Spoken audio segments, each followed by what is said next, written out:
Et aujourd'hui, on parle paysage média au Luxembourg. Alors, dans le précédent workshop, on a vu comment le secteur de la communication, du marketing, a connu une profonde transformation ces 30 dernières années.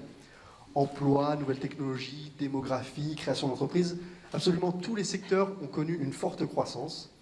Et bien entendu, le paysage média n'a pas échappé à la règle, d'autant plus que le Grand-Duché a longtemps collectionné plusieurs records en matière de médias. Il faut savoir que 70% des médias que vous connaissez aujourd'hui au Luxembourg n'existaient pas il y a 30 ans. Entrez, installez-vous. En 1990, la publicité à Luxembourg, elle s'articulait principalement autour de deux types de médias, la presse et la radio. C'était les véritables piliers historiques de la communication au Luxembourg. On en a parlé aussi la semaine dernière. Il faut savoir que le plus ancien média du pays, qui est la presse écrite, elle concentrait à elle seule 65% des investissements publicitaires il y a 30 ans, et la radio 25%. Cette domination de la presse, c'était un cas unique en Europe, et ça s'expliquait surtout par l'absence d'une chaîne de télévision nationale. Petit rappel encore une fois du workshop de la semaine dernière, il y a 30 ans, RTL Télé Letzebusch, ça s'appelait Aïolai Kukelai, ça se résumait à une émission de 45 minutes, une fois par semaine. Alors autant vous dire que pour rester informé, il fallait se pencher vers la presse et la radio. Il y a 30 ans, les 4 grandes familles idéologiques avaient leur journal, comme à peu près dans tous les pays démocratiques. On a le Luxemburger Wort pour la famille sociale chrétienne, le Tageblatt, plutôt reflet de l'idéologie ouvrière et socialiste, le Letzebauer Journal, référence des milieux économiques et financiers d'orientation libérale, qui est passé depuis un peu plus d'un an au tout digital, et la Zeitung, plutôt organe du Parti communiste. Comme dans la plupart des pays démocratiques au XXe siècle, ces journaux étaient puissants et influents, et ils pouvaient presque tous compter sur un taux d'abonnement très très élevé, à tel point que le Wort, par exemple, avait mis en place son propre service de portage à domicile, un service qui est encore en partie opérationnel aujourd'hui. Mais alors cette presse-là, elle est distribuée où? On va pousser la porte d'un des 72 kiosques du Luxembourg. C'est vraiment le réseau de points de vente de presse qui a été fondé en 1896. Alors évidemment, kiosque, c'est pas le seul à vendre des titres de presse, puisqu'il y a aussi les supermarchés et les stations essence qui ont presque tous un rayon presse.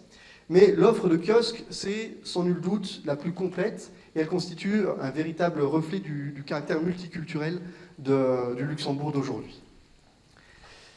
Quand vous rentrez dans un kiosque, vous avez pas moins de 36 quotidiens à votre disposition, que ce soit des quotidiens nationaux ou internationaux, ou étrangers, enfin, pas forcément internationaux, et aussi plus de 4400 titres magazines. C'est énorme, de quoi donner le tournis à n'importe quel média planeur que vous êtes peut-être.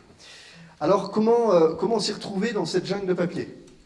Le lama, il a un conseil: suivez l'ours. Pas vraiment celui-là, mais l'ours de votre journal. Je vous apprends rien, peut-être, certains. L'ours, c'est ce petit encadré qu'on trouve souvent en début de magazine ou en début de journal, sur lequel vont être reprises les informations juridiques et techniques du journal. Bon, je vais vous montrer un exemple. Je vais prendre l'exemple du plus ancien journal du pays. Premier vrai journal d'information du pays, qui a été fondé en 1848. Je veux parler du Luxemburger Wort, avec une mise en page à l'époque assez compacte, très, très lisible. Alors on va plutôt prendre une édition actuelle qui, entre-temps, a complété son format papier historique par des versions digitales. Et donc si vous ouvrez ce Wort, vous allez tomber immanquablement sur l'ours. Et dans cet ours, qu'est-ce qu'on découvre? Les noms des principaux responsables du journal, et puis plein d'autres informations qui sont utiles aux marketeurs. Tirage moyen, diffusion payante, nombre de lecteurs quotidiens, des notions techniques, et aussi une mention TNS Plurimédia 2020 et un Stempel SIM de contrôle, dont on va décrypter tout ça tout de suite après. Un journal, c'est quoi? C'est la matérialisation d'un projet éditorial. C'est un support qui vise à diffuser une information et une opinion. Ça, c'est important. Et un journal, forcément, ça a un coût qui est non négligeable. Les salaires des journalistes, des photographes, tous les métiers de l'imprimerie qui vont autour, le coût du papier, les rotatives, les frais de distribution, la marge du libraire, etc., etc. Et forcément, un journal, c'est aussi une entreprise, et ça doit être rentable pour survivre. Les sources de revenus d'un journal, elles sont multiples.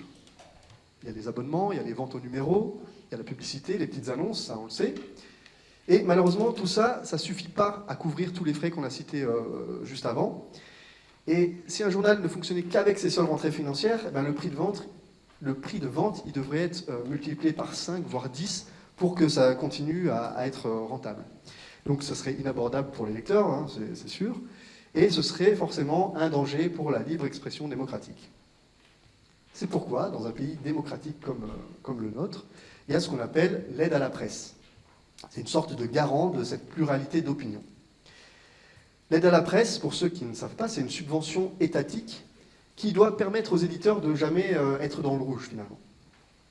C'est une aide qui se base sur des critères transparents, tels le nombre de pages publiées, la périodicité, le nombre de journalistes, les langues utilisées, etc., etc. Et ces dernières années, la presse papier, elle a reçu, bon an, mal an, environ 7 millions d'euros de subventions. Et puis, les années sont passées, Internet est arrivé, et chaque journal dispose aujourd'hui d'une rédaction digitale. Donc il a fallu encore investir pour les éditeurs, recruter de nouveaux collaborateurs, de nouveaux journalistes, des éditeurs, des metteurs en page, etc., etc. Bref, cette grille de subventions, elle a été revue une première fois en 2016 pour intégrer justement ces médias digitaux, comme le Vort.lu ou Paperjam.lu. C'est ainsi que l'État a distribué aux éditeurs un total de 7,2 millions d'euros en 2020. Au total, c'est 10 titres papier et 14 titres digitaux qui en ont bénéficié. Et pour que vous ayez une idée de l'enveloppe, la plus grosse enveloppe, c'est 1,2 million et la plus petite, c'est 100 000 euros. Donc si on met en relation ce montant total de 7,2 millions d'euros avec les 634 000 habitants du pays, eh ben on peut donc dire qu'au Luxembourg, le prix de la démocratie s'élève à 11 euros et quelques par an et par habitant. Ça fait un peu moins d'1 euro par mois pour garantir la viabilité de cette pluralité journalistique. C'est bien. Alors, pour être complet, il faut signaler aussi que cette fameuse grille de subvention, elle a été revue très récemment, en août 2021, pour coller davantage encore aux réalités du terrain. Et maintenant, elle est proportionnelle au nombre de journalistes embauchés dans les rédactions. Tout ce volet-là sur l'aide à la presse, il est bien entendu transparent et public, et vous trouverez toutes les informations sur ce sujet-là sur le site du service des médias, de la connectivité et de la politique numérique. Je vous donne le site internet, c'est smc.luxembourg.lu. Alors justement, à votre avis, comment fait le gouvernement pour savoir à qui verser cette subvention ? Eh bien, il fait comme nous, marketeur, il ouvre la première page et il va regarder dans l'ours qui est l'éditeur responsable. Voilà, c'est QFD. Donc on l'a vu, une des sources de financement possible d'un journal, c'est la publicité. Et la publicité, elle se calcule comment? Eh bien, au prorata de l'audience et de la diffusion. Petit rappel, la diffusion, c'est le nombre d'exemplaires imprimés, mais aussi distribués. Et l'audience, c'est le nombre de personnes qui ont lu le journal et donc potentiellement qui ont vu la publicité. Voilà pourquoi dans l'ours, vous trouverez ces informations ô combien importantes pour le journal, mais aussi pour les annonceurs. Et puis parce que le métier de la presse, c'est une affaire très sérieuse, il existe un organisme qui surveille tout ça. Un organisme qui contrôle le tirage et la diffusion, ça s'appelle le CIM. Vous en avez peut-être déjà entendu parler. Le CIM, c'est le Centre d'information sur les médias, c'est une ASBL, une association sans but lucratif, qui est financée par les éditeurs de presse, qui payent ainsi un bureau indépendant pour venir les contrôler et surtout rassurer les annonceurs. Parce que si un journal mentionne une diffusion de 10 000 exemplaires, ben moi, en tant qu'annonceur, je vais être sûr que mon annonce, elle est aussi réellement imprimée à 10 000 exemplaires. Et ben cette certification-là, c'est le métier du CIM. Pour nous en parler, on devait avoir la présence de Sophie Rutgertz, qui est responsable des études au CIM, mais elle a dû se décommander en dernière minute, donc je vais me mettre dans la peau de Sophie Rutgertz, et je vais lire les commentaires qu'elle nous a joints à sa présentation. Donc le CIM, comme je l'ai dit, c'est le Centre d'information sur les médias, une ASBL qui a été créée en Belgique en 1971 à l'initiative des acteurs du marché publicitaire. À cette époque-là, des éditeurs prenaient certaines libertés avec les chiffres. Et du coup, la profession dans son ensemble a souhaité mettre en place un organe de régulation et de contrôle, et c'est comme ça qu'est né le CIM. Le CIM, aujourd'hui, il est piloté par une tripartite, d'un côté les annonceurs, les agences médias et les éditeurs. Une agence média, c'est quoi? C'est une structure qui ne fait que du planning et du booking média, soit pour le compte d'une agence créative, soit directement pour des annonceurs. Au Luxembourg, du fait de la taille du marché, la pratique veut que généralement l'agence en charge d'un budget com fasse la créa et aussi le média. Le CIM, il est actif pour les marchés belges et luxembourgeois. Pourquoi? Parce que historiquement, bon nombre de budgets étaient pilotés depuis Bruxelles. Comme on peut le voir sur le slide de Sophie, le CIM est aujourd'hui au service de 132 éditeurs belges et luxembourgeois, 21 agences médias et 14 annonceurs. Alors 14 annonceurs, ça peut paraître peu, mais quand on voit des annonceurs comme L'Oréal ou Nestlé, on comprend bien que derrière ça, il y a quelques dizaines de marques, et en achat d'espace, ça représente plusieurs millions d'euros. Et j'en reviens au CIM, cette organisation tripartite entre les acteurs du marché, c'est vraiment en soi une garantie d'objectivité et de qualité, puisque ce sont eux qui financent directement le CIM. Et voilà ce qui explique aussi la baseline du CIM, Credibility in Media. Donc en 71, la première mission du CIM, c'était quoi? C'était de vérifier et de valider le nombre de journaux et magazines qui étaient réellement mis en circulation. Parce que vous savez, il ne suffit pas d'imprimer un journal, il faut aussi le distribuer. Et en 71, certains éditeurs qui n'étaient pas très scrupuleux, ils imprimaient plus d'exemplaires que ce qu'ils avaient de vente au numéro ou d'abonnement. Et puis tout l'excédent, après, il était passé au pilon. Vous allez me dire, mais pourquoi ils faisaient ça? Tout simplement pour, dans les chiffres, dire, vous avez vu, mon média, il est en progression. Maintenant, cette année, j'imprime X milliers d'exemplaires en plus, donc tout va bien. C'est donc pour réguler ce type de pratique que le CIM a été mis en place en 71. Puis au fil du temps, forcément, le champ d'action du CIM s'est élargi à la télé, à la radio, à l'affichage, et puis maintenant au digital. Derrière le CIM, pour réaliser toutes ces études, l'équipe, elle se compose de seulement 10 personnes. Mais ce qu'il faut comprendre, c'est que le CIM ne réalise pas lui-même les enquêtes. Le CIM sélectionne les partenaires les plus indiqués pour offrir justement à cette tripartite annonceur, agence, éditeur la réponse la plus qualitative possible. Alors dans les faits, les études sont réalisées par qui? Par des sociétés externes indépendantes qui sont reconnues dans la profession, des noms que vous connaissez sans doute déjà comme Ipsos, GfK, Nielsen ou TNS. D'ailleurs, on a deux intervenants, un de Nielsen, un de TNS, qui prendront la parole juste après. Donc le CIM, ils font quoi? Ils contrôlent leur travail sur le terrain et ils coordonnent tout ça et ils publient les résultats. Sophie voulait vous proposer un focus aussi sur deux types d'études pour terminer son intervention, sur la presse et le digital. Alors, ce qui intéresse les professionnels des médias, c'est l'analyse du lectorat et la diffusion du titre. Des questions comme qui préfère lire un journal sur un support papier ou en format digital, qui sont les abonnés d'un magazine, qui achète un numéro en librairie plutôt qu'en supermarché ou l'inverse, qui préfère lire un magazine dans une salle d'attente, ou bien encore qui préfère le site ou l'application pour lire son journal. Toutes ces enquêtes-là, elles peuvent être menées tout au long de l'année avec le CIM. Pour ce qui est du contrôle et de la certification de la diffusion, c'est une enquête sur base annuelle. À Luxembourg, on a 4 quotidiens et 7 magazines qui sont contrôlés par le CIM. Donc ce n'est pas du tout toute l'offre média luxembourgeoise. On est sur 4 quotidiens et 7 magazines.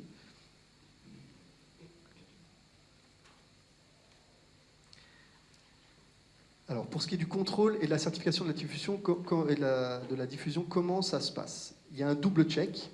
Le premier contrôle, il est réalisé par un comptable qui a autorité pour aller directement chez l'éditeur, vérifier des documents légaux et s'assurer que le nombre de copies imprimées est correct.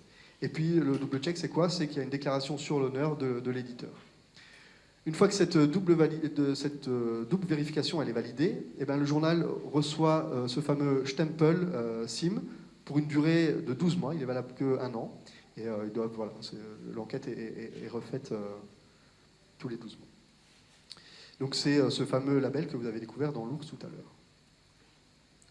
Sophie voulait aussi attirer votre attention sur une tendance générale, celle de la presse papier qui voit presse papier qui voit son audience s'éroder d'année en année au profit du digital.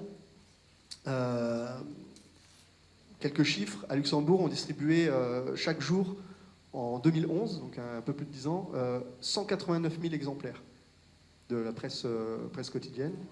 En 2020, on n'en distribue plus que 122 000.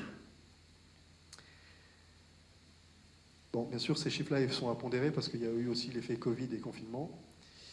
Et puis sur ce slide, vous remarquerez aussi que le SIM fait un distinguo entre les journaux gratuits et les journaux payants. En bleu, on a l'essentiel. En rose, on a l'essentiel.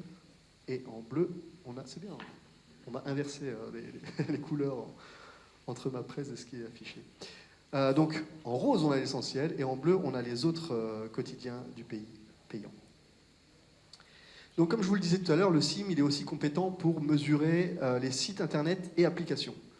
Alors, tout à l'heure, on avait le Stempel SIM dans la presse. Là, on a la version digitale, SIM internet.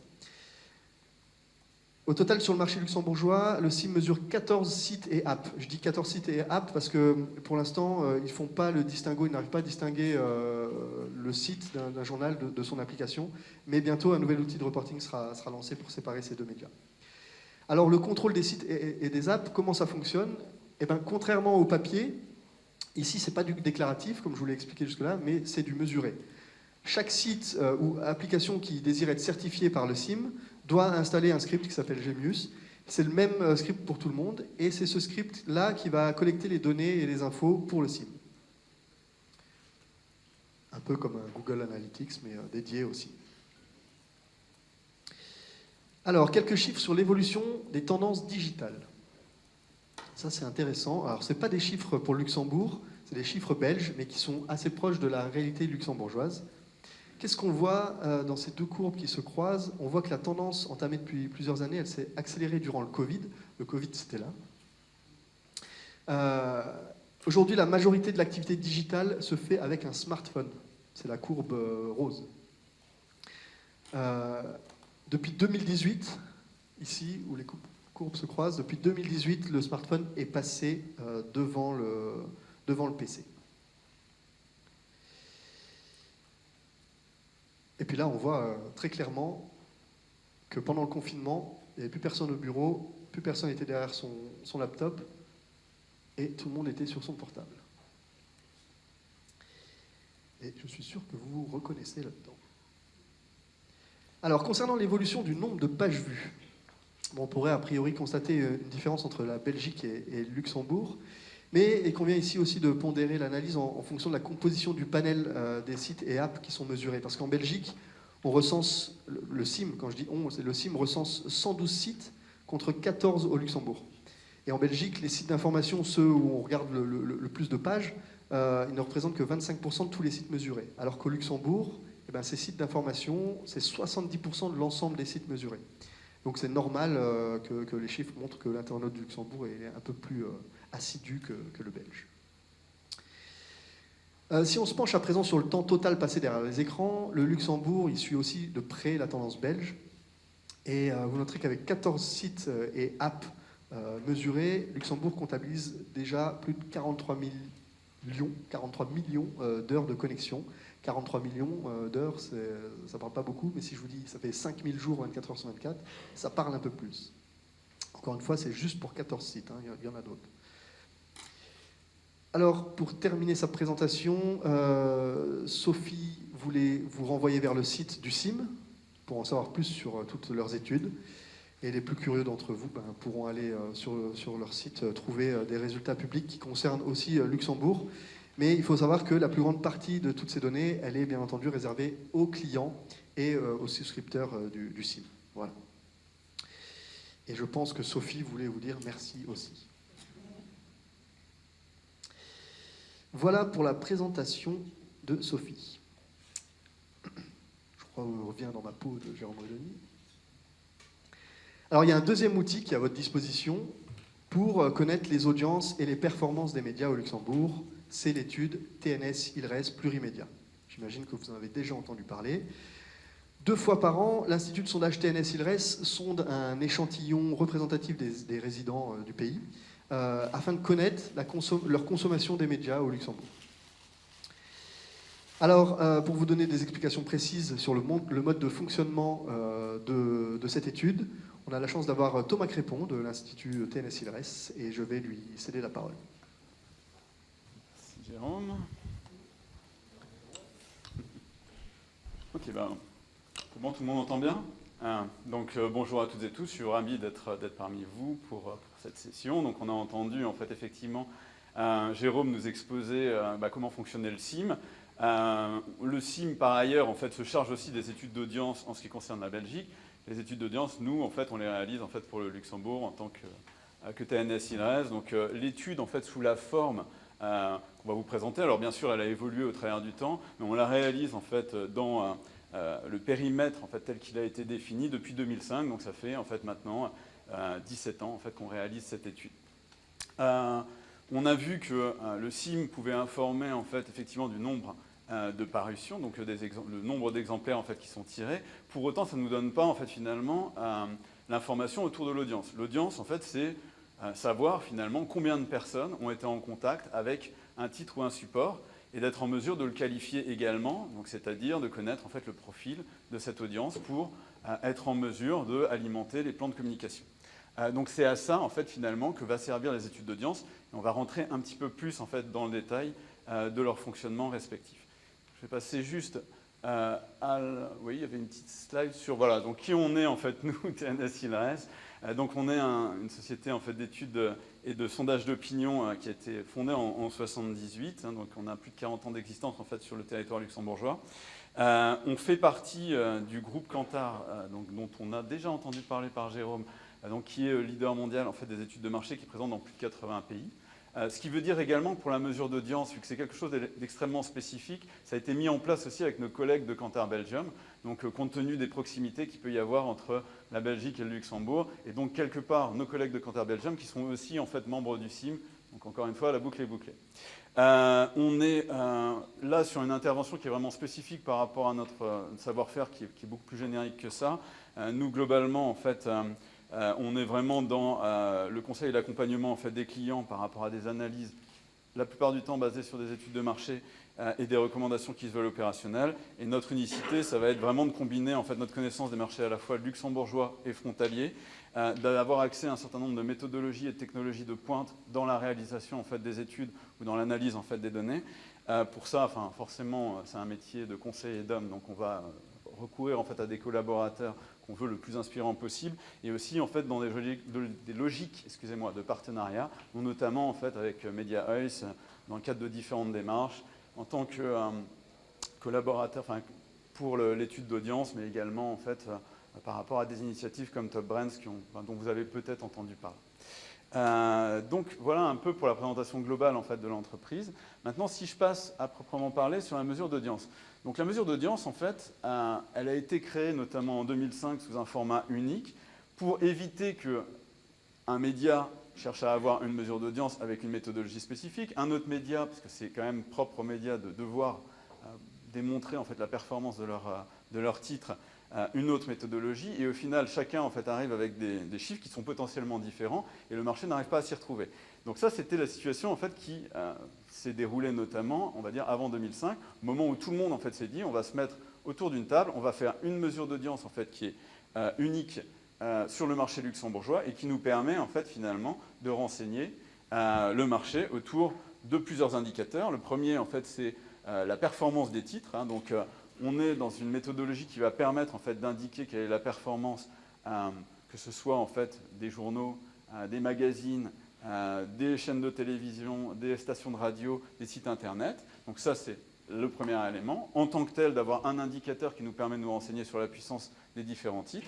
Le deuxième, en fait, c'est, puisque généralement, les annonceurs ne sont pas présents uniquement dans un seul titre, c'est de connaître finalement la complémentarité et la duplication qu'il peut y avoir entre les différents titres. Donc si par exemple, je cherche en fait à faire des insertions qui vont être présentes dans le VORT par exemple, RTL et l'Essentiel, finalement, comment je vais me permettre finalement de couvrir ma cible et quelle est la puissance en fait, du dispositif que je vais délivrer. Donc ça, c'est le deuxième élément, et c'est possible notamment au travers de l'étude dans sa méthodologie telle que je vais vous l'exprimer par la suite. On a aussi, le troisième point, c'est de déterminer l'évolution en fait, des médias dans le temps, donc de savoir finalement comment vont évoluer en fait, ces audiences. Et donc Jérôme l'a dit, il y a 2 parutions en fait, annuelles de l'étude TNS, Stillness Plurimédia. J'en dirai un petit peu plus, mais donc s'agissant d'une étude qui tourne depuis 2005, vous imaginez qu'effectivement, on a cette nécessité en fait, d'assurer l'historique et d'être en mesure de suivre en fait, cette performance à travers le temps. Et le dernier élément, ça va être en fait finalement d'être en mesure de déterminer l'accumulation de l'audience des différents médias et supports dans le temps.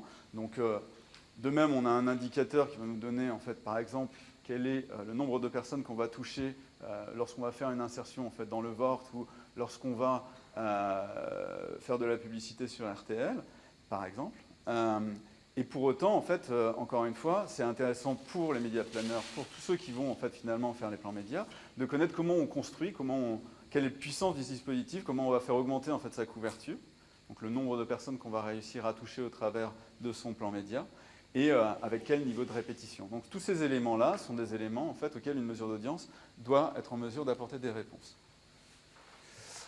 Alors, comment ça fonctionne? Donc, au niveau du Luxembourg, par rapport justement à ce que j'exprimais préalablement, la volonté, c'était de réunir tous les acteurs, les grands acteurs, autour d'une même mesure, de manière en fait, à se mettre d'accord sur une méthodologie à employer.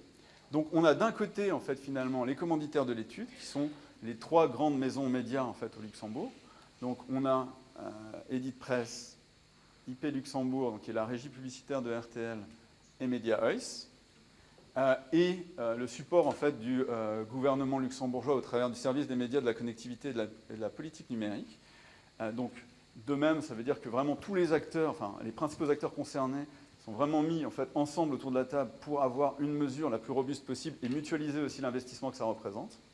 Et de l'autre côté, on a ceux qui réalisent avec TNS Ilres, donc mon entreprise au Luxembourg, qui fait la coordination en fait, de l'enquête et la réalisation du terrain, des enquêtes. Donc je vais vous expliquer juste après comment ça fonctionne. Et puis Kantar, donc en Belgique, qui est notre société sœur, qui va, elle, en fait, disposer vraiment d'experts dans le domaine en fait, des médias, et sur lesquels, en fait, on va reposer toute la partie méthodologique d'analyse, tout ce qui est traitement, et donc s'assurer qu'aussi on est aux standards en fait, internationaux, et on est dans une logique comparable avec ce qui est réalisé à l'étranger. Donc voilà pour les différents acteurs. Alors, il faut comprendre que la méthodologie de l'enquête, elle a évolué au travers le temps. Je ne vais pas vous refaire toute l'historique en fait, de cette méthodologie, donc je vais vous dire en fait, maintenant comment ça fonctionne aujourd'hui. Donc aujourd'hui, en fait, on a la mesure d'audience qui est séparée en 2 volets. On a d'un côté un volet qui est le volet presse, où on va reprendre en fait, principalement les quotidiens présents au Luxembourg, les versions e-paper des quotidiens, donc c'est-à-dire en fait, les versions électroniques qui ont exactement la même mise en page et le même contenu en fait, que les journaux papier.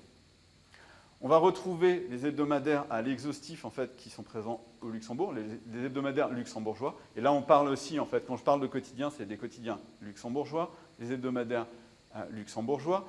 On a vu l'amplitude en fait, de l'offre potentielle qu'il peut y avoir dans les kiosques. Hein. Vous imaginez bien que si on devait mesurer l'audience auprès des résidents luxembourgeois de l'ensemble de ces magazines, ce serait très compliqué et ça n'a pas vraiment en fait, d'intérêt en tant que tel non plus. On serait dans une audience qui serait extrêmement fragmentée. Donc là, on s'est concentré quand même sur un périmètre qui est le périmètre en fait, le plus important dans le cadre des réflexions autour du média planning. On a un certain nombre de mensuels, un certain nombre de périodiques. On n'est pas exhaustif en fait en la matière. Il y en a encore une fois beaucoup trop. Là, c'est charge en fait aux différents éditeurs de mensuels ou de périodiques d'estimer qu'ils souhaitent en fait disposer d'une mesure d'audience. Et là, il y a un process en fait qui est mis en place de manière à ce qu'ils puissent être également intégrés à l'étude. Donc il n'y a pas la volonté, enfin il y a une volonté d'ouverture, mais c'est encore une fois à l'éditeur en tant que tel en fait de savoir s'il souhaite disposer d'une mesure d'audience. On a les folders, notamment au travers de email, et puis les sites internet et applications, on va dire, donc les déclinaisons, en fait, sites internet et applications, des principaux titres presse. Donc ça, c'est pour le volet en fait presse. Ensuite, on a un volet audiovisuel qui est séparé. Donc quand je parle de volet, ça veut dire qu'il y a des personnes qui répondent au volet presse, et on a d'autres personnes qui répondent au volet audiovisuel. C'est une deuxième enquête, un deuxième questionnaire. Donc sur le volet audiovisuel, on va retrouver en fait les radios à la fois luxembourgeoises en cité et les radios étrangères en fait de manière spontanée. Donc là, c'est charge à la personne en fait qu'on interroge finalement de nous indiquer quelles sont les radios étrangères. Mais dans l'univers télé comme dans l'univers presse, il y a cette nécessité en fait de raisonner en termes de part d'audience. Donc finalement, quand même d'intégrer les titres étrangers. Donc on retrouve ça au niveau de la radio. On retrouve la même chose en fait au niveau des télés luxembourgeoises et étrangères. Des sites internet, essentiellement les déclinaisons cette fois-ci en fait, sites internet et applications, des titres audiovisuels luxembourgeois, et puis on retrouve le cinéma dans ses grandes lignes. Tout ça, ça nous donne en fait nos deux volets, mais on est dans une logique où on souhaite pouvoir à un moment donné analyser la performance de plans médias, qui sont des plans médias d'ensemble qui vont intégrer en fait la presse et l'audiovisuel. Et pour pouvoir faire ça, on est obligé en fait de recourir à de la statistique et donc à ce qu'on appelle la fusion des données.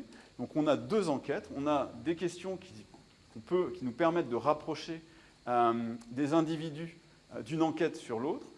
Je ne vais pas rentrer en fait dans des détails statistiques, mais globalement on va chercher des clones dans une enquête pour finalement retrouver en fait, et positionner ces clones dans l'autre enquête et vice-versa, de manière à avoir plus qu'une grosse base de données qui intègre à la fois l'audiovisuel et la presse. Et là, ça va nous permettre à ce moment-là de dire, bah voilà, si je fais un plan média qui intègre à la fois le VORT et RTL, qu'est-ce que je vais avoir? Voilà. Soit dit en passant, donc, dans la plupart des pays, de toute façon, on n'est pas sur une mesure d'audience en fait, qui est unique, on est toujours sur des mesures d'audience en fait, qui sont spécifiques aux médias, et après en fait, des études qui sont plus globales et qui vont permettre finalement de fusionner les données et de traiter cette partie cross-média. Alors, ça va être très très basique, mais bon, passons-en par là. Donc, qui on interroge en fait déjà dans l'étude TNS-CLS plurimédia? Donc, on interroge en fait la population qui est résidente au Luxembourg. On est sur une population qui est âgée de 15 ans et plus. Du coup, en fait, ce qu'on cherche à faire systématiquement, c'est quand même d'extrapoler, d'avoir des chiffres extrapolés à la population, donc pour être en mesure de dire en milliers, en fait, finalement, d'individus, donc comment le plan média va performer. Donc, on est sur une population à l'heure actuelle, sur base du Statec janvier 2021, qui a servi pour les résultats plurimédia 2022.1, qui sera donc modifié pour 2022.2, qui sortira plus tard dans l'année en septembre. On est sur une population, en fait, finalement, qui compose 533 300 personnes. Donc ça, c'est l'univers, en fait, de référence, la population 15 ans et plus. Si maintenant, on regarde un petit peu comment on collecte les données. Donc on est sur des méthodologies déclaratives. Il existe en fait des méthodologies d'audience qui sont des mesures passives. C'est beaucoup plus cher. C'est pas adapté en fait à la taille en fait du marché luxembourgeois. C'est pas une option qui a été retenue. Donc là, on reste en fait sur du déclaratif. Ça veut dire des enquêtes. Ces enquêtes, comment on les fait? On utilise plusieurs moyens. On utilise en fait le téléphone, qui est donc un peu le mode historique qui avait été retenu pour l'étude. Donc le CATI, en fait, c'est Computer Assisted Telephone Interviewing. Donc c'est des enquêteurs qui sont devant leur poste. On a un système en fait qui compose des numéros de façon aléatoire et les enquêteurs proposent aux personnes de participer à l'enquête. On va avoir en fait des bases de données de numéros fixes et on va avoir aussi en fait des bases de données de numéros mobiles. Ce qui est extrêmement important parce que maintenant, de même, il y a de moins en moins en fait de personnes qui disposent de téléphones fixes. Donc si on interrogeait uniquement sur téléphone fixe, on aurait quand même un problème de représentativité de notre échantillon. Là, en l'occurrence, on intègre en fait les numéros mobiles. Ce qui nous permet en fait finalement de toucher une très très large partie de la population. Pour avoir un échantillonnage en fait qui est aléatoire, qui probabilise, donc on a un nombre d'individus, enfin chaque individu a une chance équivalente en fait, de participer à notre enquête.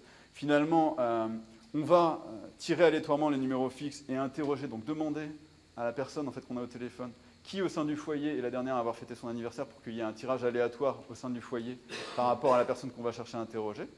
Donc c'est uniquement cette personne-là qui va répondre à l'enquête. Et lorsqu'on appelle sur mobile, on a un autre phénomène, c'est plutôt on interroge la personne qui est possesseur en fait, du mobile, mais pour autant, il faut s'assurer qu'elle ait 15 ans et plus, puisque c'est notre univers, et aussi qu'elle soit résident en fait, au Luxembourg, puisque finalement, on a aussi des frontaliers qui disposent de numéros luxembourgeois. Et au niveau du panel, donc ça c'est une partie, c'est la partie téléphonique. La partie online, on a, nous, TNS Ilres, en fait, 18 500 personnes qui sont résidentes au Luxembourg, dont on connaît en fait le profil sociodémographique et qui donc, ont accepté de répondre à nos enquêtes. On va en solliciter un certain nombre en fait, chaque année pour répondre à la mesure d'audience. Et la manière dont on fonctionne en fait, finalement, c'est on va chercher, on connaît la structure de la population par rapport au Statec, et on va chercher finalement à constituer des échantillons qui ont un profil similaire à la structure de la population, et en étant dans des logiques où on cherche de moins en moins quand même à dire merci, vous êtes gentil, mais vous avez en fait, on a suffisamment de personnes qui ont votre profil, merci, au revoir. Donc on cherche quand même toujours à être inclusif, à la fois par rapport aux répondants et à la fois en fait, pour constituer des échantillons qui sont représentatifs. Donc ça mène à quoi? Ça mène quand même en fait, à une étude qui, sur un an, on va réaliser 3750 en fait, interviews sur le volet presse, 3750 interviews sur le volet audiovisuel. Globalement, on voit qu'il y a une répartition 2 tiers en fait, sur le téléphone, 1 tiers sur le online. Et dans la répartition fixe et mobile, en fait, on a suivi en ayant ces démarches en fait, probabilistes, on a suivi quelle était la structure de la population, et ça nous conduit quand même à augmenter progressivement le nombre de personnes qu'on interroge sur téléphone mobile, puisque, encore une fois, mobile plus fixe, on se veut être le plus représentatif possible. Et on ne touche pas exactement les mêmes personnes sur le mobile et sur le fixe. Donc, il faut comprendre aussi que dans cette procédure, on réalise des enquêtes tout au long de l'année, entre mi-septembre et fin juin.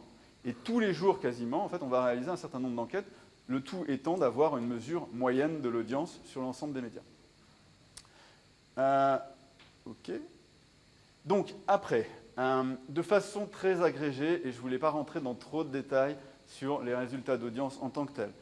D'un côté, il y a un communiqué de presse qui est sur notre site internet que vous pouvez aller consulter, et donc qui permet en fait de connaître les grands résultats qui sont issus de la mesure d'audience, et donc qui sont le volet public. De l'autre côté, toutes ces informations en fait, sont délivrées à l'ensemble des commanditaires qui analysent en fait, les résultats, qui publient un certain nombre en fait, de résultats issus de l'étude et qui vont se servir justement des résultats de l'étude pour faire des préconisations vis-à-vis de l'ensemble du marché par rapport justement à des plans médias. Donc nous, notre rôle, en fait, quelque part, c'est pas d'être dans la recommandation autour de plans médias. On fournit en fait les données, on explique comment elles sont recueillies. On est le thermomètre en fait, qui permet de naviguer au travers de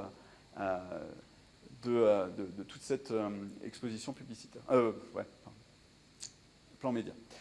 Donc finalement, qu'est-ce que ça donne juste rapidement? Donc là, j'ai repris le top 3 par type effectivement de titres en fait, qui sont repris dans l'étude. Donc on va voir par exemple qu'au niveau des quotidiens, si on cumule en fait, la version papier plus e-paper, on va retrouver en fait, le Vort en première position. La première partie du chiffre, en fait, 130,5, ça veut dire qu'il y a 130 500 personnes qui lisent un numéro moyen du Vort. Et on est sur 24,5% en fait, finalement de la population qui est couverte. Donc ça veut dire que quand même avec un exemplaire du Vort, on touche quasiment un résident sur 4. On va retrouver en fait l'essentiel en deuxième position, 95 700 personnes. Tageblatt avec 32 300 personnes. On avait vu en fait un petit peu les différents types de journaux préalablement avec Jérôme. On a les hebdomadaires, donc on va voir dans les 2 premières positions Télécran, Revue, ensuite Compacto. On sait qu'il y a une communauté portugaise qui est importante au Luxembourg, donc c'est le 3e hebdomadaire en termes de puissance au Luxembourg. On va retrouver donc les mensuels et périodiques, encore une fois, qui sont reprises dans l'étude, ce n'est pas exhaustif. Donc on va retrouver la performance en fait, de Paper Jam, qui est aux alentours de 10% en fait, de la population, environ 50 000 en fait, personnes par lecteurs par numéro moyen. On va retrouver ensuite Autorevue, Automoto. Ça, c'est pour la partie presse. Au niveau de la radio, on voit en fait en top 3 qu'on a toujours RTL, Radio Lutzbauer, c'est la radio en fait historique. On a Eldoradio en fait en deuxième position, donc radio musicale, et l'essentiel, davantage en fait tourné, première radio francophone en fait du Luxembourg. On retrouve de même tout ce qui est télé avec RTL, enfin donc forcément ça permet juste en fait de connaître la puissance d'RTL et notamment de comparer par rapport aux autres médias. Donc RTL Télé, en fait, on est sur un peu moins de 100 000 personnes en fait qui consultent RTL Télé, quand même 44 900 maintenant en fait, donc on voit ces résultats augmenter, qui est la version par internet, donc qui cette fois-ci en fait représente un peu l'évolution de la consommation des médias et à quel point finalement en fait voilà, la consommation en fait se fait de manière différente. Et ce phénomène, il prend de l'ampleur. Et puis la deuxième, RTL TV, donc, qui est la partie francophone, avec la possibilité, comme j'exprimais préalablement, de dédupliquer l'audience et de savoir finalement, si on prend sur une journée moyenne, en fait, finalement, ces 3 canaux, combien de personnes en fait, je vais être en mesure de toucher. Avec la partie notamment étrangère dont je parlais préalablement, puisque finalement, on est aussi toujours dans cette vision de pouvoir analyser en fait, les résultats dans des parts d'audience et donc en intégrant aussi la consommation sur les télés étrangères. Et pour finir, on voit Internet et on voit notamment en fait, la puissance que Internet peut recourir aujourd'hui. Donc on l'a pu l'observer au travers du temps et effectivement, quand on compare par rapport à la portée en fait, de médias plus traditionnels, on voit que dorénavant, voilà, par exemple, un jour moyen sur RTL, que ce soit sur le site ou l'application, en fait, on est sur plus de 200 000 personnes, donc environ 38 000. Au niveau de Vort.lu, on est aux alentours des 140 000, donc on est très proche en fait, finalement du quotidien. Et au niveau de l'essentiel, sur 93 000. On voit aussi qu'on pige le site de l'administration publique, donc vous voyez qu'ils subventionnent, mais ils ont quand même aussi un petit peu de résultats. Sinon, pour terminer, donc là, globalement, on a les résultats d'ensemble. Bien entendu, ce n'est pas le seul élément dont on dispose. Tous ces résultats, ils vont être déclinés en fait par profil, donc auprès des hommes, des femmes, par tranche d'âge, par nationalité, par région, par niveau, en fait, par groupes sociaux, etc. Donc on a finalement possibilité, bien entendu, de décomposer l'audience pour la qualifier et pour du coup être en mesure de dire, voilà, si je cherche à toucher plus particulièrement cette population-là, voilà finalement quel est le dispositif et quelle est la puissance du dispositif. Donc j'en ai terminé avec ma partie. J'espère avoir été suffisamment clair. Je vous remercie pour... Alors oui, alors il y a une page en fait qui était présente, mais je ne sais pas si elle a été passée trop rapidement ou elle n'a pas été reprise. Elle n'a pas été reprise. Ok, c'est quand même effectivement un peu problématique. Alors en fait, pour répondre à la question, effectivement, donc globalement, ça dépend des médias. Donc, hop. Alors, en fait, on a différents indicateurs. Globalement, on va dire tous les indicateurs en fait, qui sont repris, qui sont publiés, c'est l'audience dernière période. Quand on est sur un titre, ça veut dire qu'en fait, finalement, ça dépend du média dont on parle. Si on est sur un quotidien, ça va être par numéro moyen. Si on est sur, enfin, d'ailleurs pour tous les titres presse.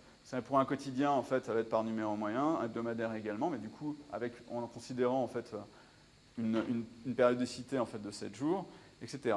Si on est sur la télé et la radio, c'est sur une journée. Si on est en fait sur le cinéma, c'est sur une semaine également. Si on est sur Internet, c'est la journée. Il faut savoir qu'en parallèle, en fait, effectivement, de ça, donc pour la radio et la télé, on constitue des courbes d'audience. C'est-à-dire qu'on est capable, en fait, finalement, de déterminer au sein du questionnaire, enfin, on va à la fois savoir comment la...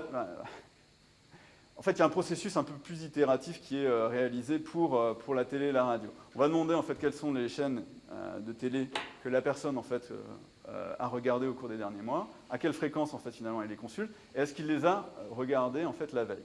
Donc ça, en fait, c'est le premier processus. Ensuite, en fait, on va demander s'il a regardé la télé la veille, et on va lui demander de reconstituer la journée télé, en fait, de la veille. Donc on va lui dire à quelle heure vous avez commencé à regarder la télé, qu'est-ce que vous avez regardé comme chaîne, jusqu'à quelle heure, sans interruption. Est-ce que vous avez regardé, en fait, une autre chaîne immédiatement après ou plus tard, et on va reconstituer progressivement, en fait, cette journée. Une fois qu'on a fait ça, on va comparer les résultats finalement qui nous a dit j'ai regardé en fait telle chaîne la veille et ce qu'il nous a restitué en fait dans justement sa journée en fait de télé et on va lui demander ok s'il y a des incohérences est-ce que c'est une erreur est-ce que c'est un oubli et on va corriger en fait finalement les données qui sont issues de ça et finalement après ça nous permet de constituer des courbes d'audience et des parts d'audience et pas uniquement au global mais aussi en fait finalement voilà dans la journée donc on est capable de dessiner des courbes pour dire voilà quel est le pic en fait télé ou le pic radio, à la fois au global et par station ou par chaîne. Je ne sais pas s'il y a d'autres questions ou si ça vient plus tard. Les questions. Okay. Merci Thomas, on peut l'applaudir je pense, et si vous avez des questions, on les posera en toute fin. Ce que je voulais juste rajouter par rapport à ça, c'est que souvent les chiffres d'audience qui sont présentés par les médias, une fois que l'étude sort, sont parfois différents que ceux de TNS, parce qu'à ça, il faut rajouter souvent l'audience des frontaliers qui n'est pas mesurée par TNS IRS. Pas dans cette étude, voilà. On va passer à une grosse partie, je vais remonter mes manches, et je vais vous demander d'ailleurs de remonter vos manches tous, parce que c'est une grosse partie média. On va vous présenter rapidement, on va essayer de faire ça rapidement, l'ensemble du paysage médiatique luxembourgeois. Alors forcément, c'est pas ultra digeste, il y a beaucoup de choses que vous allez voir à l'écran. Pas besoin de prendre des notes pour tout, mais de toute façon, ça sera disponible après sur adada.lu, sur l'AMA Academy, donc aucun souci, vous aurez accès à ces présentations-là. L'idée, c'est pas de vous vendre un média plutôt qu'un autre, c'est vraiment d'essayer de vous montrer l'étendue du paysage médiatique luxembourgeois. Et on va commencer avec la presse quotidienne. Presse quotidienne, on va la séparer en deux, presse quotidienne payante et presse quotidienne gratuite. Et à chaque fois, on va commencer par les atouts de ces différents médias. Alors, atout de la presse quotidienne payante, bien sûr, crédibilité, qualité du contenu, souvent en profondeur dans les sujets. Large couverture, médias flexibles, on peut réserver en dernière minute, parfois annuler, etc., etc. Des formats impactants, un média d'activation, et fidélité des lecteurs abonnés. Au Luxembourg, on a des taux d'abonnement pour la presse quotidienne payante qui est assez, encore aujourd'hui, hallucinant par rapport aux autres pays européens. Et donc voilà, Luxembourger Wort, Tageblatt, Quotidien, Zeitung. Donc, je vous explique un tableau et après vous comprendrez tout. Là, on est sur un chiffre d'audience, c'est l'audience, voilà. Là, on est sur le taux de pénétration, couverture, pardon. Il faut employer des mots, les mots justes, parce que là, on a les experts avec nous. Donc, la couverture, le taux de pénétration, ici. Là, vous avez les petits logos, c'est les langues dans lesquelles le média écrit. Ensuite, vous avez le groupe de presse. Luxembourger Wort, c'est Mediahuis Luxembourg. Et vous avez la régie publicitaire qui est en charge de la commercialisation. Donc voilà, vous devriez comprendre maintenant chacune de ces présentations. Alors, les atouts de la presse quotidienne gratuite maintenant. On est sur un lectorat plus urbain et frontalier. On parle essentiellement de l'essentiel. Distribution sur la voie publique, entreprise et commerce, un média réactif et flexible aussi, comme la presse quotidienne payante. Un média d'activation, exactement pareil. Et des lecteurs réguliers, mais aussi occasionnels. Et donc c'est l'essentiel, avec une couverture de 95 700 lecteurs et un taux de pénétration de 17,9% par rapport à la population. La presse magazine, les atouts, c'est la sélectivité, la durée de vie du message, donc on est sur une durée de vie plus longue forcément qu'un quotidien, de la crédibilité pour votre message et le prestige aussi d'être dans un magazine pour les annonceurs. La qualité du papier, c'est toujours important. On est aussi sur des formats impactants, avec un temps de lecture qui est assez élevé. Et puis, c'est le média de l'émotion. Voilà l'essentiel de la presse magazine au Luxembourg, avec Paper Jam, média économique, Delano, la version anglaise, on peut dire, de Paper Jam, l'Écho des entreprises, Mercure, qui est le magazine officiel de la Chambre de commerce, et encore AGFI Luxembourg. On a encore une presse périodique. Avant, c'était les mensuels. On a une presse périodique, Luxembourg Times, qui est un média en anglais, ND, Anvirk, Connexion, Decisao.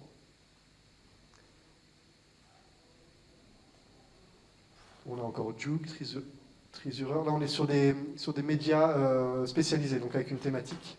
Et là, c'est la thématique business. Des médias d'information qui sont des hebdomadaires maintenant, avec Contacto en langue portugaise. Let's Land, Let's Bauer, Vox. On a ensuite des magazines hebdomadaires comme Télécran et Revue, des magazines spécialisés avec une thématique sur l'immobilier, Woonen, Excellence. On a une presse papier gratuite toute boîte, Luxe Bazar, donc c'est les petites annonces, et Vlan. Vous voyez que c'est assez riche quand même. Hein. Magazine ou guide gratuit annuel, Expat Hub Magazine, très important pour l'arrivée des expatriés. Why Luxembourg, Paper Jam Architecture plus Real Estate. Encore des guides, la FO, Mange tout, construire ou rénover au Luxembourg. Donc voyez, il y a pas mal de thématiques qui sont couvertes tout au long de l'année avec des périodicités différentes. Sur une thématique lifestyle, on a City, le magazine de la ville de Luxembourg. On a aussi Tendance. On a le magazine Bold. L'automobile, c'est un secteur c'est une thématique qui est très appréciée à Luxembourg. On a Auto-Revue, Automoto, Auto-Touring. Auto-Touring, c'est le magazine de l'ACL, l'Automobile Club Luxembourg. C'est l'un des plus gros tirages au Luxembourg. La thématique, la presse féminine. Femme Magazine, Luxembourg Féminin, Jeannette Magazine. Si vous voulez parler nature, environnement, on a Régulus, on a Das Magazine. Un peu plus récent, on a Mental, qui a quelques années maintenant, mais qui est à nouveau venu sur la thématique du sport et qui ne sont pas très nombreux sur cette thématique. La presse toute boîte maintenant. Alors la presse toute boîte, c'est quoi? C'est l'envoi de folders dans les boîtes aux lettres dans tous les foyers du Luxembourg, tous ceux en tout cas qui n'ont pas mis l'autocollant Keng, Reclamen, Van Schlift. Et donc tout ceux-là, ils reçoivent les mailings directement dans leur boîte aux lettres. On a Luxpost, on a email qui s'arrête fin du mois de juin, parce qu'on a une législation qui est en train de changer. Et bientôt, on ne pourra plus envoyer de publicité non adressée dans les boîtes aux lettres luxembourgeoises. Donc voilà, là on est en pleine réforme de cette législation. La radio maintenant. Les atouts de la radio, on l'a vu depuis 30 ans, la radio a été en bonne position dans les médias luxembourgeois. Médias de masse, de proximité, de répétition, forcément, ça c'est pareil au Luxembourg que dans les autres pays, c'est les atouts de la radio de manière générale. Dynamique du son, la flexibilité, le coût pour 1000 attractif, et c'est un média activant, on est en train de rouler et on entend un truc à la radio, pourquoi pas changer de direction et aller directement dans l'enseigne qui passe le spot. Alors forcément RTL, Eldoradio, l'Essentiel Radio, RTL Radio en allemand, RTL Radio en langue allemande, oui, c'est ça. Radio Ara, RTL Today en anglais, Radio Latina. Ensuite, la TV. Large couverture, bien qu'on n'ait qu'une seule chaîne. Médias émotionnels et puissants, impactants, etc. Vous connaissez les atouts de la TV, hein, c'est pas vraiment ça qu'on est venu vous présenter, mais c'est surtout l'étendue de tous ces médias disponibles. À votre disposition, en tout cas, pour construire des plans médias complets. Donc, on n'a qu'une chaîne de télé, mais forcément, on en a d'autres aussi qui sont plus spécifiques, je vous les laisse découvrir. Et puis, il ne faut pas oublier que les résidents luxembourgeois ont accès à des chaînes belges ou françaises. Donc, on a aussi ça qui rentre dans les audiences des médias luxembourgeois, mais c'est plus compliqué d'aller faire des plans médias sur ces chaînes internationales. Les atouts de l'affichage maintenant, répétition des contacts, large couverture, sélectivité géographique, vous pouvez choisir vraiment où vous allez placer vos messages, proximité de l'acte d'achat, forcément, encore une fois, et c'est un média grand public, et avec de l'amplification des campagnes digitales et autres. Alors l'affichage au Luxembourg, ça se résume à du 2 mètres carrés, parce que la législation n'est pas pour des grands affichages comme on peut le voir à Paris ou à Bruxelles. Donc on se limite à du 2 mètres carrés. Et on a plusieurs régies qui font ça. On a JC Deco, qui est présent à Luxembourgville avec 567 faces, et aussi des colonnes culturelles. On a Tramedia, qui est sur l'artère principale de la mobilité. Tout au long du réseau de tram, on a ce mobilier urbain qui est géré par Tramedia. Et puis, on a la régie Publilux. Alors, Publilux, on a des réseaux différents, notamment le réseau Cactus, donc tous les affichages sur les parkings Cactus, c'est Publilux qui gère, mais également d'autres dans le sud du pays ou à Luxembourg. On va pas passer en détail. JC Deco s'occupe de l'affichage en gare et à l'aéroport, qui sont des lieux stratégiques également. Publilux et Transit s'occupent du réseau de bus, les culs de bus. Et puis on a un réseau de cinéma, d'affichage au cinéma, Kinépolis Kirchberg, ça va un peu vite là. C'est moi qui suis trop long. Encore une fois, vous pourrez revoir tous ces slides-là plus tard en ligne sur la MA Academy ou sur adada.lu. Les atouts du cinéma, l'attention, la réceptivité, j'accélère un peu. Confort et qualité technique, médias d'impact et de mémorisation, et grande capacité à susciter l'émotion. Forcément, quand on est assis face à ces grands écrans, on est tout oui pour la publicité.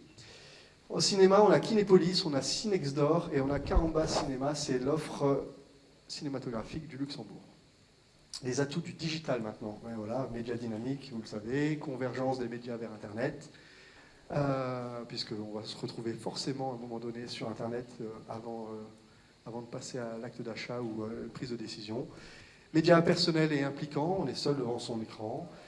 Précision des mesures, monitoring live des campagnes, ça c'est important, et puis une large possibilité de format.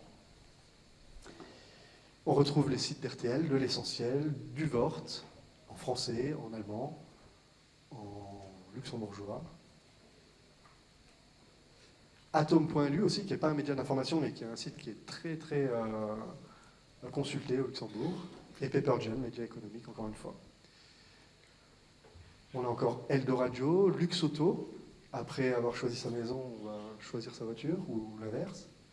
Tageblatt, MyCar, exactement pareil, pour trouver sa voiture. Radio 100.7, aussi un site d'actualité.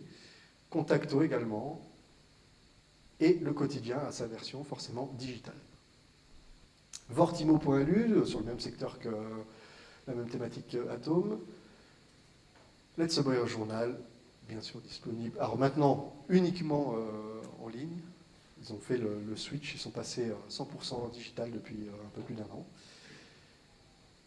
Luxembourg Times, Editus, Delano, Revue, tous ces sites, tous ces médias qu'on a vus avant ont forcément leurs pendants digitaux. Un moyen de communication aussi, c'est les newsletters biquotidiennes, pour le coup ici. Contacto et newsletter biquotidienne. Delano, on a une aussi, Luxembourg Times aussi, le Vort également, et Papergen également. Donc 2 fois par jour, si vous êtes abonné, vous recevez dans votre boîte aux lettres les infos les plus fraîches qui soient. Les newsletters quotidiennes, maintenant, l'essentiel. Le Vort en français, RTL en anglais, en 3 langues. Il y a RTL 5 minutes, c'est en français, RTL Today en anglais, et puis RTL.lu en luxo. Newsletter hebdomadaire, Delano en a une, Paperjam en a plusieurs, elles sont thématiques, et le quotidien en a une aussi.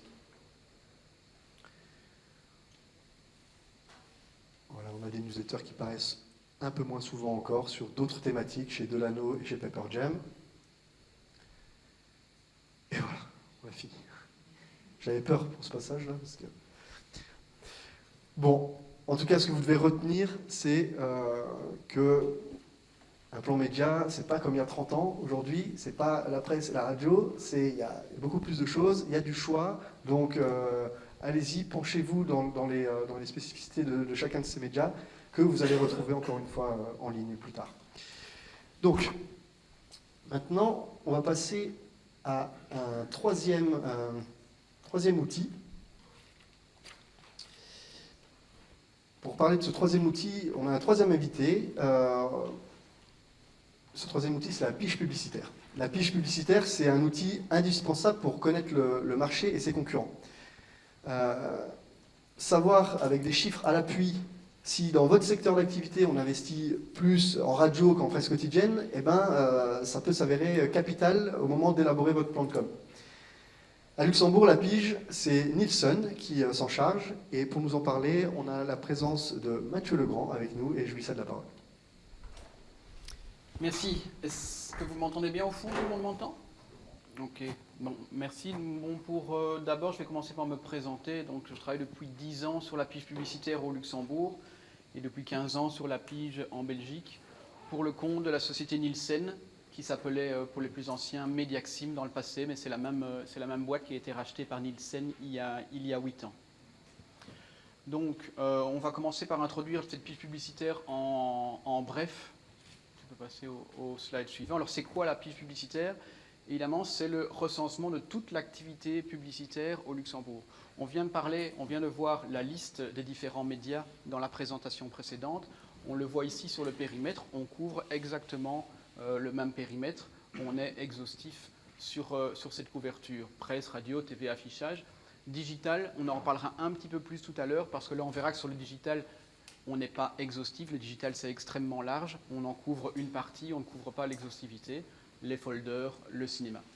Je voudrais revenir sur un mot de la première ligne qui est l'indépendance, la neutralité, c'est-à-dire que l'avantage de cette étude aussi, c'est son caractère totalement indépendant et neutre. Il faut savoir que les plus gros acteurs font parfois rapidement leur propre pige aussi pour leurs propres besoins, mais avoir une pige neutre réalisée pour l'ensemble du marché, ça permet aussi d'avoir des chiffres qui ne sont pas du tout biaisés par la personne ou par l'entité qui les met en place. Et donc cette neutralité est extrêmement importante. C'est des chiffres qui sont validés et qui respectent les standards imposés par Nielsen ou par les autres instituts dans l'ensemble des pays. Alors qu'est-ce qu'on va retrouver dans cette pige publicitaire? Alors bien sûr, nous, ce qu'on va aller rechercher, c'est chaque campagne publicitaire disponible dans les différents supports dont on a parlé tout à l'heure. La première chose pour nous importante, c'est d'identifier qui a annoncé. Alors, on n'identifie pas uniquement l'annonceur, on va aller plus loin et on va aller jusqu'au niveau de la marque. Pardon, je le rapproche. On va aller jusqu'au niveau de la marque, on va aller jusqu'au niveau du produit. Par exemple, une campagne pour Citroën, on va identifier l'annonceur PSA, on va identifier la marque Citroën, on va identifier le modèle, est-ce que c'est une C4, est-ce que c'est une C3, est-ce que c'est une Picasso, on va identifier ce qu'on appelle une ligne de produit, est-ce que c'est une voiture, une simple voiture, une camionnette, une voiture électrique. Ici, c'est important parce que sur certaines analyses, on veut voir l'évolution globale d'un média et on n'a pas besoin de ce niveau de précision. Par contre, lorsqu'on se passe plus du côté annonceur, agence, et qu'on veut aller analyser un marché, parfois c'est important. Notre concurrent n'est pas forcément PSA dans son ensemble, mais ça peut être les camionnettes, ça peut être les voitures électriques. On a besoin de cette granularité si on veut aller plus loin dans l'analyse.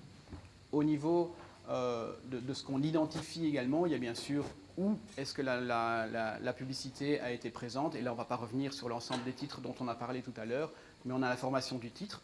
Plus loin que le titre, on a aussi, là ça dépend par média, des informations sur le format. En presse, on va vous informer si c'est une page plane, si c'est une demi-page, si c'est un quart de page, s'il était présent en page 1, en dernière page. Parce que lorsque vous allez imaginer votre plan média, lorsque là je me place plus du côté annonceur et agence, on peut aussi regarder ce que les concurrents ont fait, voir quelle est leur stratégie. Est-ce qu'ils vont plus se mettre en début de journal, en fin de journal, en magazine? Est-ce qu'ils vont plutôt aller à l'intérieur du magazine, en cover? Toutes des informations qui sont présentes dans l'étude. Informations sur lesquelles on peut s'inspirer lorsqu'on est en charge de créer le plan média de son propre annonceur, parce qu'il y a différentes stratégies. On peut se dire, moi je veux coller à la stratégie de mon concurrent, je veux aller vraiment au contact avec mon concurrent, je veux mettre le plus près possible, comme on peut très bien décider d'aller là où son concurrent n'est pas, pour avoir un champ de parole, on va dire, beaucoup plus libre. Au niveau dimension, qu'est-ce que j'entends par dimension temporelle? C'est que bien sûr pour la presse, ce qui est important, c'est le format, mais il y a également, et là c'est pour tous les médias, la date. Quand est-ce que cette campagne a été lancée? Quand est-ce qu'elle s'est terminée?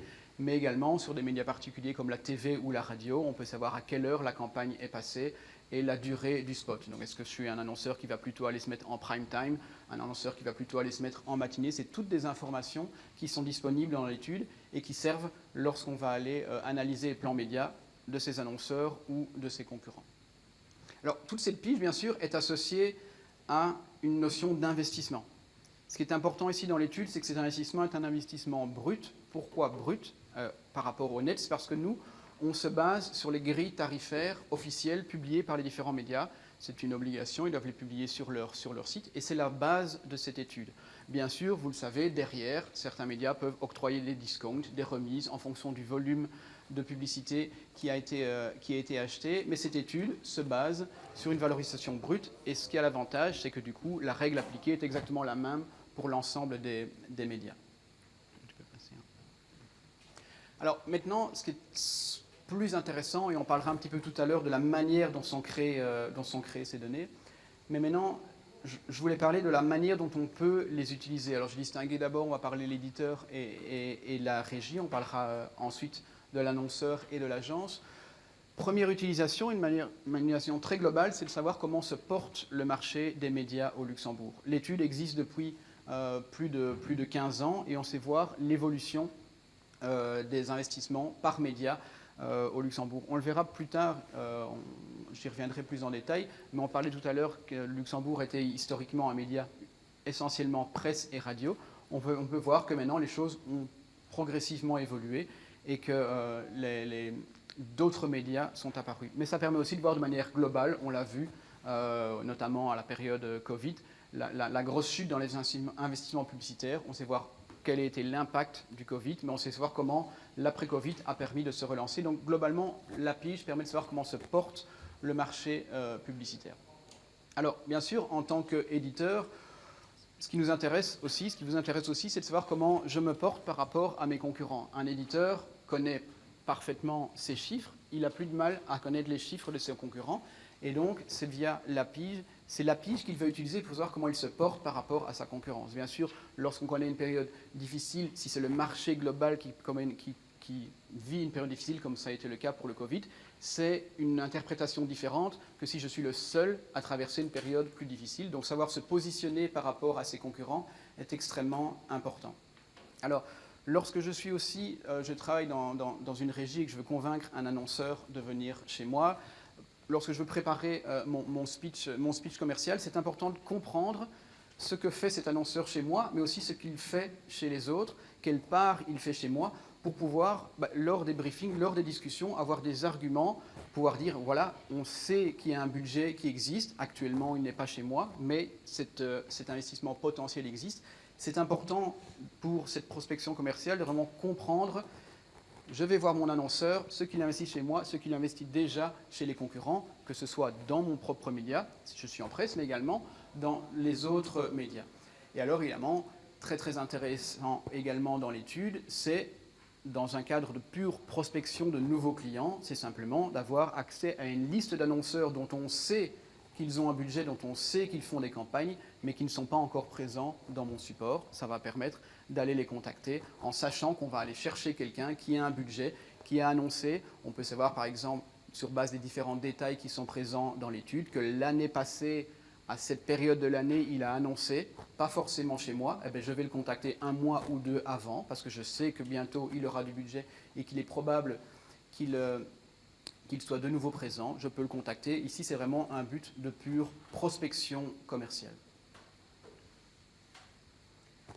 Maintenant, je vais mettre de l'autre côté du marché, je vais passer du côté des agences médias ou de l'annonceur. Je ne vais pas revenir, bien sûr, c'est également important pour eux de savoir comment se porte de manière générale le marché de la publicité.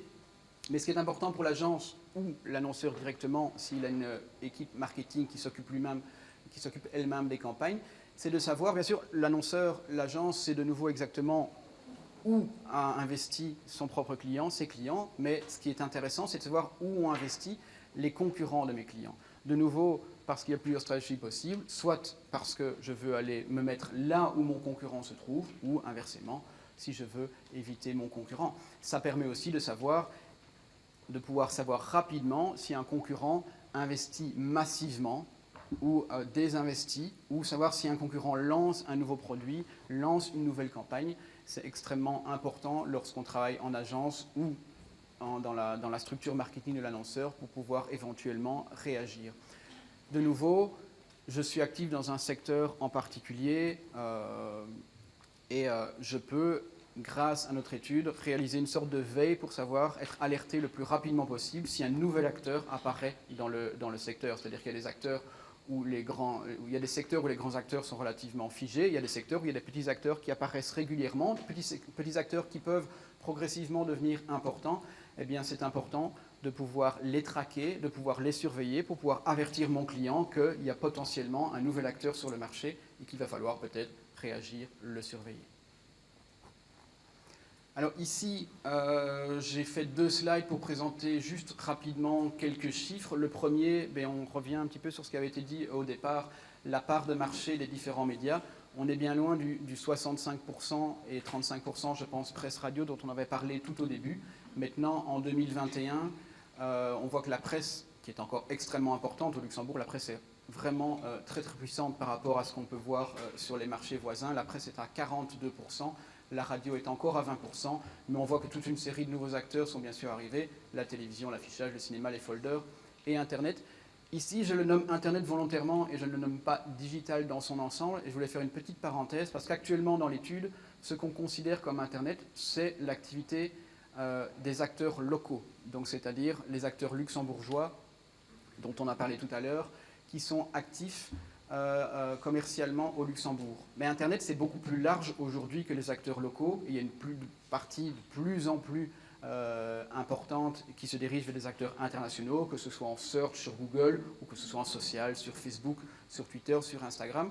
Vous le voyez tous les jours, la publicité, ce n'est pas que sur les acteurs locaux, c'est aussi sur les acteurs internationaux.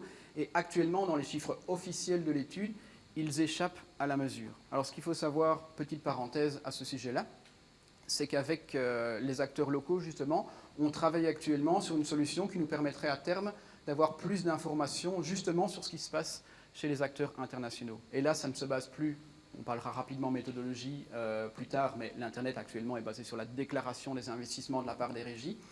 Bien sûr, les acteurs internationaux ne déclarent pas leurs investissements, que ce soit au Luxembourg ou dans les autres pays, ils ne partagent pas ce type d'informations. Et donc chez Nielsen, on a mis en place une veille indépendante, donc totalement non liée à la déclaration d'acteurs. C'est simplement des robots qui vont traquer l'univers web, se balader sur les sites, simuler le comportement, notre comportement d'utilisateur et aller identifier les publicités. Et ce robot qui ne dépend pas de déclaration, eh bien, on a commencé notamment à le faire tourner sur YouTube et on remonte des chiffres qui permettent, en parallèle, on va dire, à l'étude digitale officielle, de savoir quels annonceurs sont présents aujourd'hui sur YouTube. Ce qui peut être intéressant, évidemment, de nouveau pour les acteurs du digital au Luxembourg, c'est qu'on sait que ces acteurs sont présents dans le digital. Ils ne sont pas présents chez moi parce qu'ils sont présents uniquement sur les acteurs internationaux.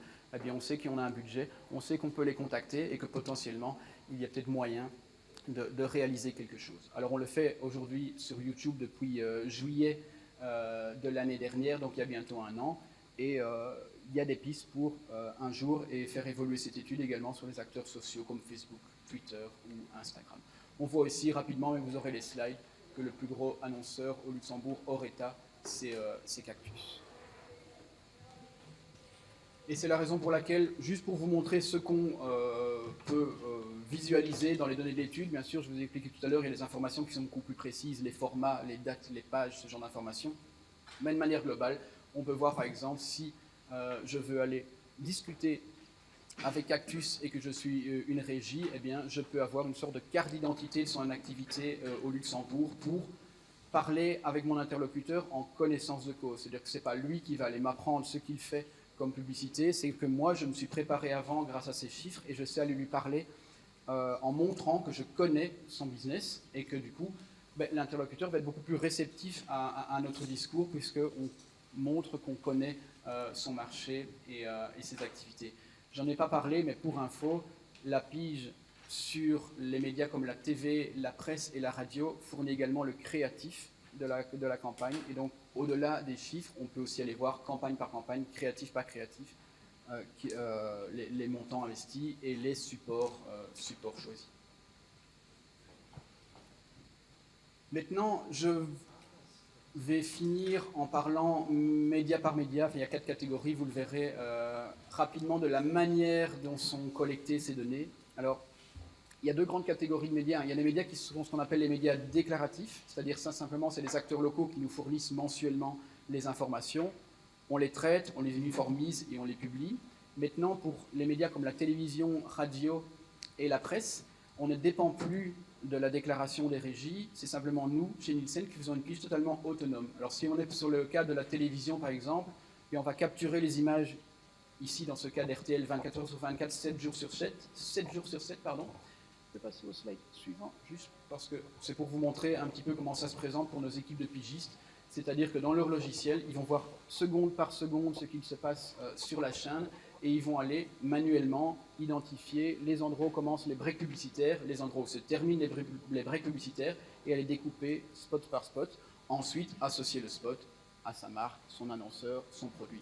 Heureusement, on est aidé évidemment par des reconnaissances automatiques, et lorsqu'un spot a été identifié la première fois, eh bien, il se replace automatiquement dès qu'il va réapparaître dans le futur. Donc ça, c'est le mode de fonctionnement pour la télévision, et ensuite, bien sûr, on connaît la date, on connaît l'heure, on connaît la durée, ce qui nous permet de faire le lien automatique avec les grilles tarifaires pour associer une valorisation brute. C'est la radio, le modèle est identique, parce que vous êtes juste au slide suivant. Simplement, évidemment, ici, on n'a pas l'image, on a le graphe, et de nouveau, ici, c'est à l'écoute que le pigiste va aller, de nouveau, on a 4 chaînes dans l'étude, 24 heures sur 24, le pigiste va aller identifier les breaks publicitaires. Alors évidemment, c'est un métier, et le pigiste, celui qui fait ça régulièrement, c'est sur base de la forme du graphe, identifier si c'est une musique, si c'est une publicité, si c'est un journal parlé. C'est des choses qu'ils savent identifier. Nous, ça ne nous parle pas directement, mais eux sont capables de les identifier. Ils ne doivent pas aller scroller intégralement. Et de nouveau, comme pour la télévision, lorsqu'une publicité a été créée et identifiée, elle va aller se replacer dans le futur lorsqu'elle sera de nouveau présente, ce qui permet de ne pas devoir aller les rechercher systématiquement. Alors, la presse, c'est le dernier média qui est digitalisé. Alors ici, tout simplement, on est abonné à l'ensemble des supports qui font partie de l'étude. C'est un sous-ensemble, mais qui reprend les titres les plus importants de la liste dont on a parlé juste avant. Et ensuite, tous ces journaux vont être scannés dans nos bureaux et intégrés dans un logiciel. Dans ce logiciel, le pigiste va pouvoir voir page par page l'ensemble du journal, aller identifier les endroits où il y a des communications commerciales, et là le pigiste va aller sélectionner la publicité, ses coordonnées XY qui vont définir si c'est une page pleine, une demi-page, un quart de page. En fonction de la page, de son format, de nouveau, il y a un lien qui est effectué avec les grilles tarifaires et qui permet d'aller automatiquement associer le tarif. De nouveau, comme pour la télé et la radio, à partir du moment où une publicité a été identifiée, associée à sa marque, son annonceur, sa ligne de produit, son produit, eh bien, si elle repasse, que ce soit dans le même journal ou dans un autre journal, automatiquement, eh bien, on va avoir une proposition de publicité identique, et le pigiste n'a d'avoir qu'à valider, ok, c'est exactement la même, je ne dois pas refaire l'intégralité du travail. Pour les autres médias, on a vu que pour Internet, on avait lancé une solution parallèle qui se rapproche un peu de la télé, la radio et l'affichage, puisqu'elle est indépendante de la déclaration, mais actuellement, officiellement, ces médias restent basés sur une solution déclarative. Solution déclarative signifie que les acteurs locaux nous envoient chaque mois, plus ou moins 10 ou 15 jours après la clôture du mois, les informations sur le mois écoulé. Alors évidemment, pourquoi on essaye de plus en plus de passer vers une pige digitalisée? C'est une évolution qui a eu lieu en juillet dernier. Il faut savoir qu'il y a un an, l'ensemble des médias étaient encore traités sur base déclarative. Maintenant, on a fait passer, vous avez vu, Presse TV Radio en digitalisation. Pourquoi? Parce qu'évidemment, on est capable de fournir les informations beaucoup plus rapidement lorsqu'on est sur une pige digitalisée, puisque, eh bien, 2, 3, 4 jours après l'apparition des publicités, eh bien, on est capable de les publier sur notre interface d'analyse, alors que pour un média déclaratif, comme on ne reçoit les données qu'une fois par mois, 10 ou 15 jours après la clôture du mois, il faut parfois 5, 6 semaines avant que les informations soient visibles. Deuxième gros avantage de cette pige digitalisée, c'est que lorsque nous, on voit le créatif, je vous parlais tout à l'heure d'aller signaler que c'était une Citroën C4 Picasso voiture électrique, lorsqu'on est sur une pige déclarative, ben, la régie qui nous fournit ces informations n'a pas forcément ce détail. La régie va nous communiquer un nom de client, PSA par exemple, peut-être Citroën, mais ne va pas nous fournir le détail. Et donc on a un niveau de détail, un niveau de granularité qui est beaucoup plus important sur les médias digitalisés que sur les médias déclaratifs. Et c'est pour ça que, et on travaille avec les acteurs locaux à ce sujet-là, c'est pour ça qu'on essaye de plus en plus de faire passer les médias, de trouver des solutions indépendantes de la déclaration pour apporter cette réactivité et ce degré de précision qu'on ne retrouve pas dans le déclaratif. Voilà. Donc je ne sais pas si vous avez des questions spécifiques à cette présentation ou si on fait une question-réponse plus globale pour l'ensemble des présentations. Je te rends. Merci beaucoup, Mathieu. Très intéressant. La semaine prochaine, on va parler stratégie de marque avec 3 annonceurs. Il y aura Stéphanie Schleich de l'enseigne Cocotte, il y aura Myriam Eisenmenger du groupe Loche, secteur automobile, et il y aura Mathieu Lafont de chez AXA, secteur des assurances. On parlera packaging, on parlera influenceur, on parlera sponsoring. Donc, je vous invite à revenir la semaine prochaine.